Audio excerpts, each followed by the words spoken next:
تا د یوې ورځې خندا وه زه به ژړېدل پسې ټول عمر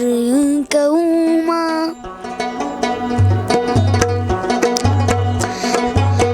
پیغله چې کونډ سړي له ورکې لکه د لم ټوټه چې سپی وتښتوینه او مسافرو خوړل یا یاره لږ رانږدې شه چې تڼۍ دې وتړمه د ګړندې وي ځان دې خلاص کو په ما یې وکړو د سوباړي ګزارونه او څنګه راټیټه شه خوله راکړه که در اوچت شومه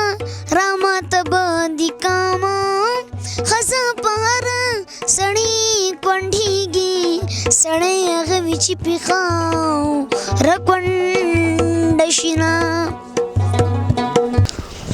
ابوبکر غزل دی چې د شکل نه د هر شي د قیمت اندازه لګي د شکل نه د هر شي د قیمت اندازه لګي ګفتار نه د سړي د شخصیت اندازه لګي او دا ټیک ته چې الله په سترګو چاته نه ښکارېږي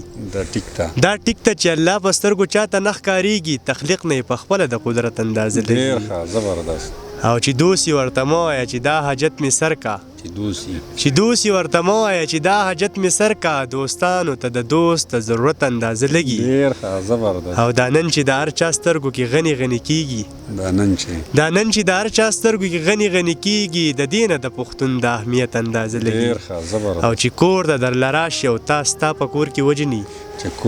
چې کور ته درله راشي او تا ستا په کور کې وجني نو سراج دې نه ستا د شرافت اندازه لګي زبردست ګرانو کتونکو مینوالو قدرمندو دا زموږ سره سلمان سراج او زموږ سره زموږ راغلی میلمه افتاب علي عبدالله شاه زموږ د یادونو د مازدیګر پروګرام سرته رسي د روان پروګرام پورې ستاسو نه اجازت غواړم د الله په امان